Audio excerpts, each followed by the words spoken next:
It was George's first spring day back in the country. And already, he was starring in a movie. Hiya, Mr. Rankins. Hi, Bill. George. Okay, George. You go in first and see if there are any baby ducks running around. I'll follow with my camcorder. This will make a great scene for my science project about baby animals. This is Bill, bringing you baby ducks, live from the Rankins barn.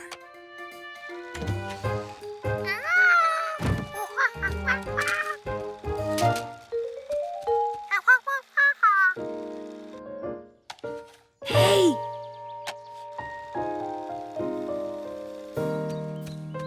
We're in luck. The ducklings haven't hatched yet. They're still inside their eggs.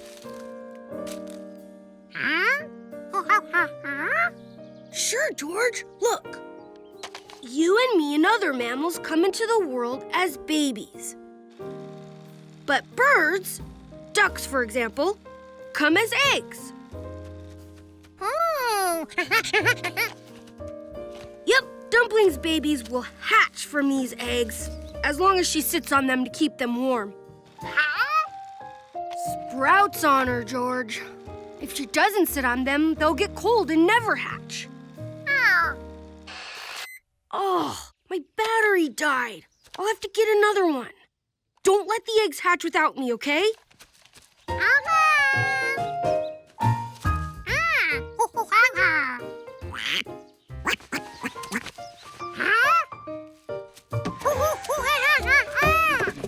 Where was Dumpling going? She was supposed to be keeping her eggs warm.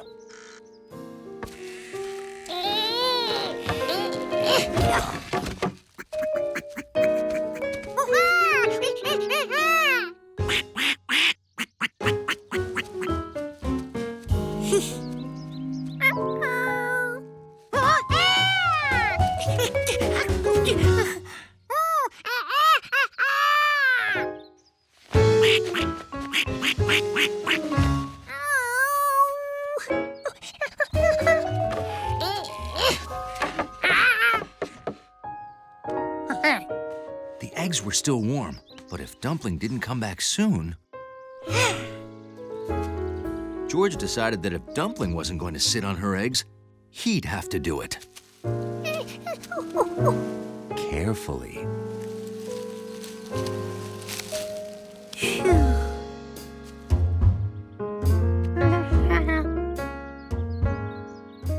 Well, sitting on a nest, hatching eggs, is actually pretty boring.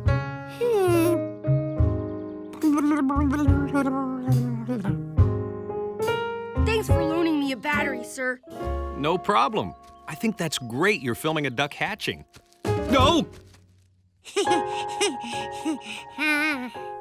This I've got to get on tape.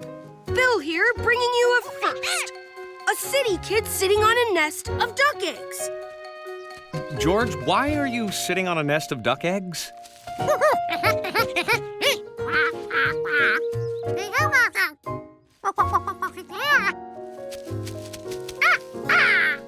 It looks like he's trying to keep Dumpling's eggs warm.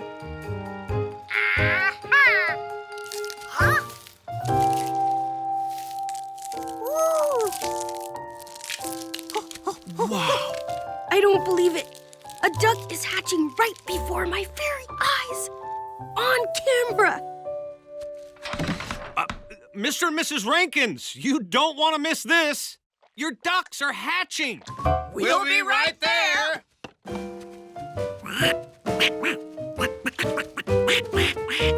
Saturday was a day when monkeys and men with yellow hats return books and get new ones.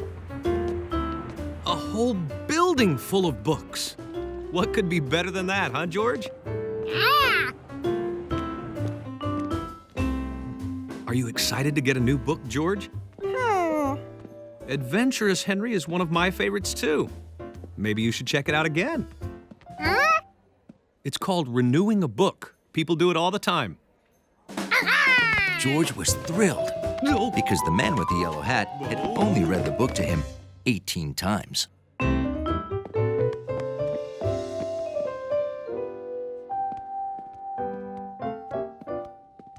That's strange. I don't see the librarian. Mrs. Dewey? Huh. I'm right here. Oh, there you are. Sorry for the mess. My work keeps stacking up. George would like to renew a book, please.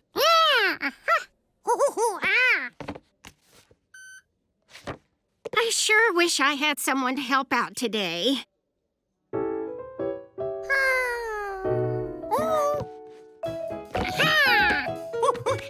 Something tells me George is available.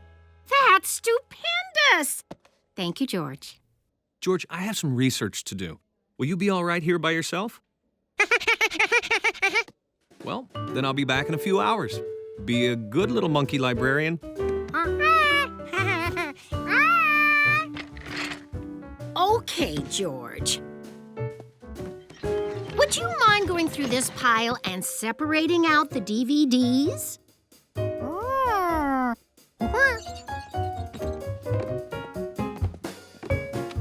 George soon discovered that he was a super fast movie grabber and a super fast book scanner.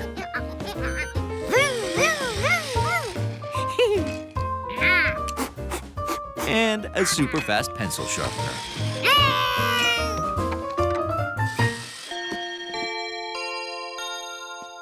Mrs. Dewey, please report to the main library immediately. 5 book clubs have arrived, all at once. Oh, dear. I'll be back as soon as I can, George. Until then, it looks like you're in charge. Huh? You're a terrific helper.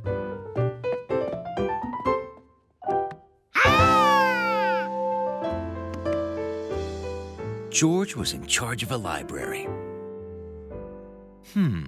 George wondered if he should put the rest of the books away.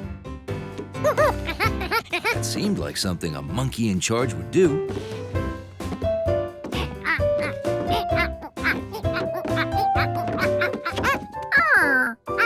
George had put the books away in record time.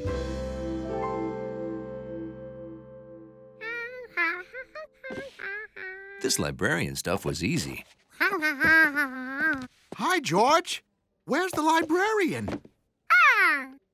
Oh, I see. Can you help me find Hundley's favorite book?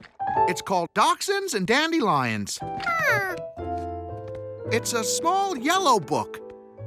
It's usually on this shelf. A yellow book? No problem. George was very familiar with that color. Nope, not it.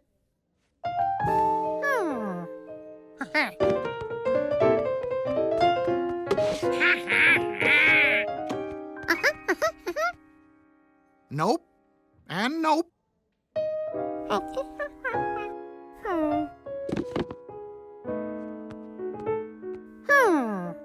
There were a lot of yellow books.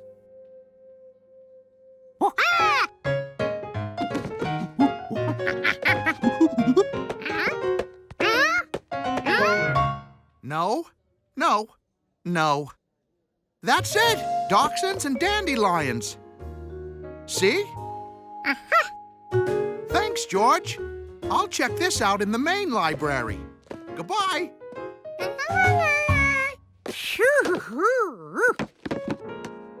Finding books was hard.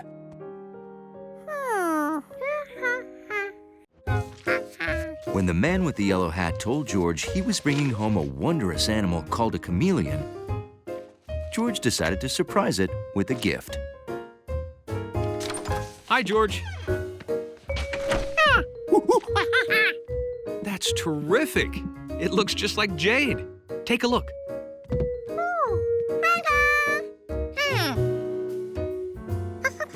Yeah, Professor Wiseman and I rescued her when she lost her jungle home. She's, there. See? Look, she's changing color. Ooh. Chameleons can do that. See, she's usually green like her jungle surroundings, and that's why we named her Jade. But under the sun's rays, she got warmer, and that made her change color. Watch. Chameleons change color when the temperature changes. And sometimes when their mood changes, too. Anyway, today Jade will get a new home at the zoo. That is, if I can convince Dr. Chroma that she's the kind of rare chameleon he's been looking for. Oh. Yep, I've already prepared my speech. Now I just need to pick up some posters. Hey, do you want to feed Jade while I'm gone? Oh, great. Her food's on the table. Just drop in a few pieces and she'll do the rest. Thanks, George. Bye-bye.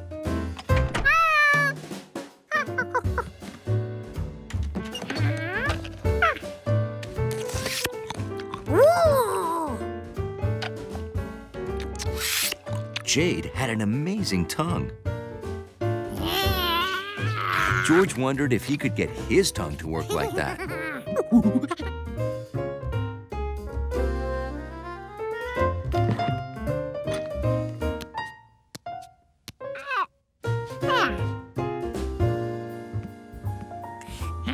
George had left the cage open.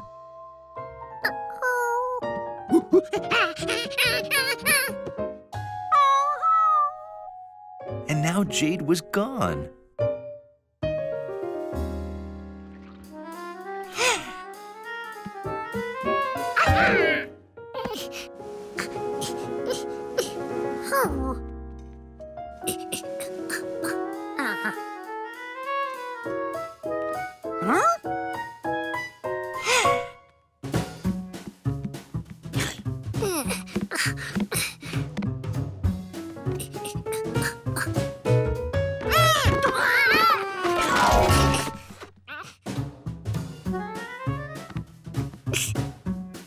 There was no way for George to get to Jade.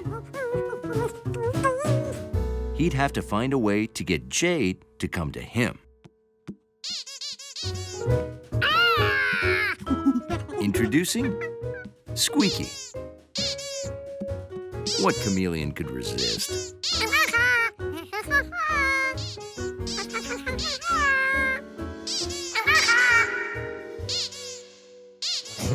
Nothing brought out the puppy and Hundley like a squeaky toy. The squeaks were coming from George's apartment.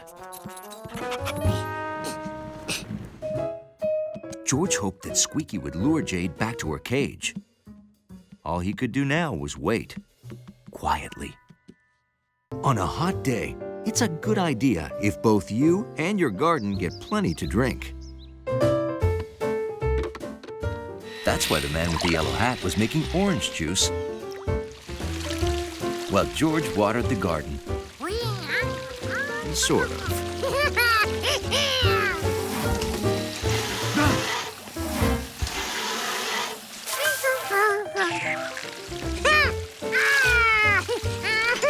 Hey, George. George!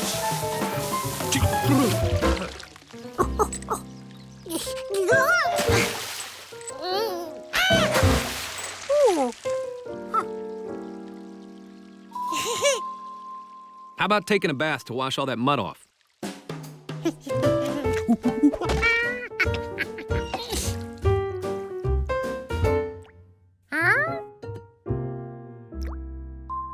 George was puzzled.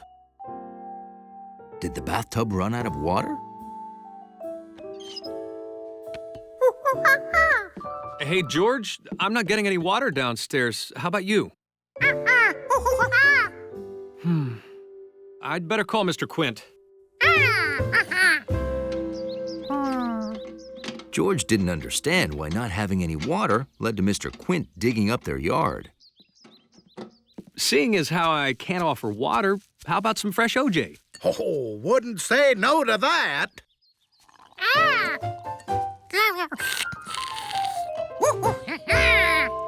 So, how's it look, Mr. Quint?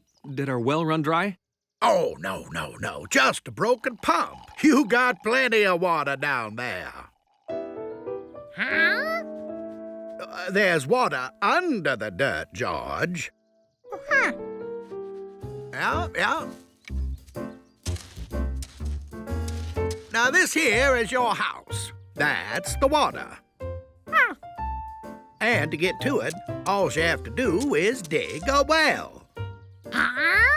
Yep, a well. See, a well is just a hole in the ground that's deep enough to reach water.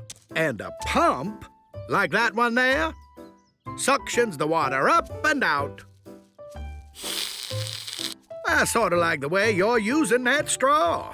Every time you suck on it, you're pulling the orange juice up out of your glass. See, this is actually an old pump, George. Years ago, people either did their washing here or used buckets to carry water inside. Water would get sucked into this pipe and then come out here.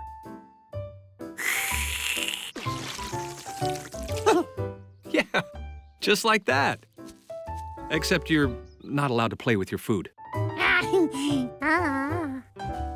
Nowadays, an electric pump sucks up the water and sends it through a long pipe straight into our house. Easier than buckets, huh? Well, your house won't be seeing water for a few more days, I'm afraid. I have to order you a new pump. A few days? Well, I guess that means we're going back to the city, George. Some of us still need a bath.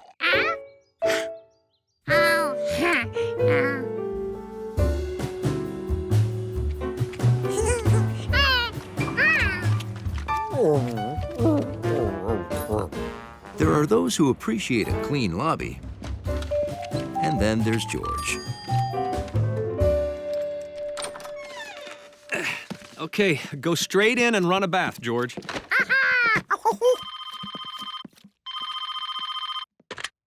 Hello? Oh, Professor Wiseman. Oh, yes, that does sound serious.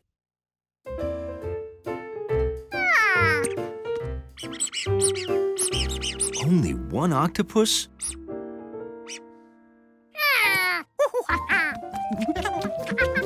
Hey, George? I have to go help Professor Wiseman. Don't forget about that bath. George decided that the best thing to do was to put all his toys in the tub. Hi, leave a message when you hear the... George? Hello? Is anyone there?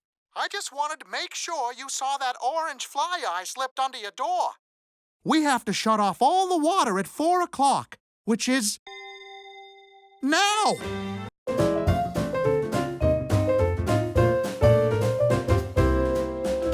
George thought Professor Wiseman's beach house was great.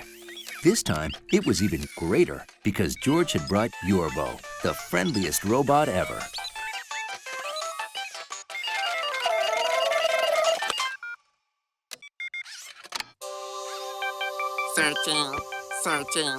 Searching. Item found. Yorbo is great, yes? Yorbo's next job was to help George and the man with the yellow hat pack a lunch for the beach. No, not... Look out! Oh, sorry, George. I'm listening to an audiobook, The Slimy Sea Monster from the Sea. It's great and scary. George didn't understand how something could be great and scary. Thanks.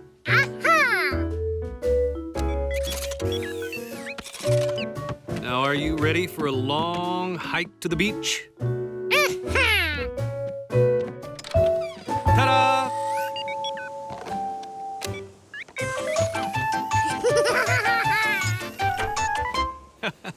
Oh, I hope we don't run into any slimy sea monsters. Whew. George couldn't think of a better way to spend the day than exploring the beach with Yorbo.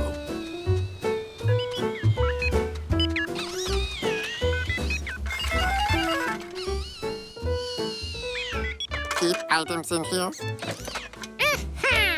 Say, George, you want to go swimming? Ooh, good idea. Sorry, Yorbo. Robots can't swim. Could you read the manual again, please?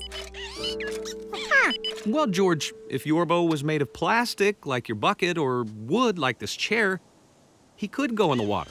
But Yorbo is made of metal, which rusts when it gets wet. And rust is very bad for metal, because it does this.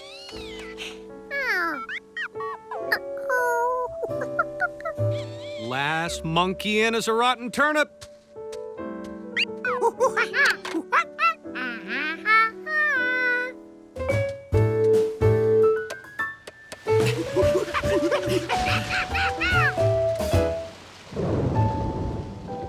I guess a storm is coming. Correction, the storm is here. Quick, George, let's get inside. Made it. Okay.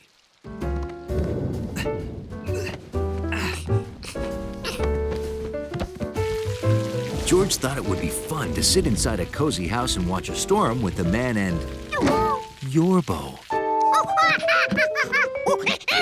George, you can't go outside when there's thunder and lightning. Oh, Yorbo is out there. Don't worry. He'll get wet, but we'll clean and dry him before he has time to rust. As soon as the storm quiets down, we'll go get him.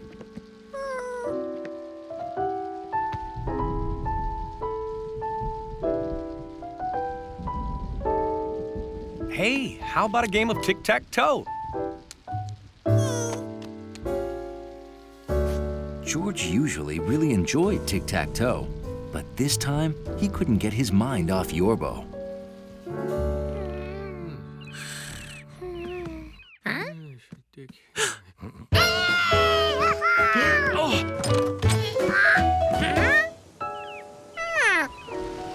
Wow, the storm really did a number on the beach. Don't worry, George. Yorbo's a tough little robot. We'll find him.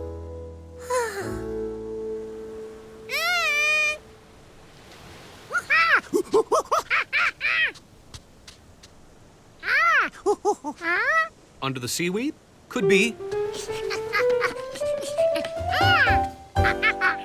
Okay.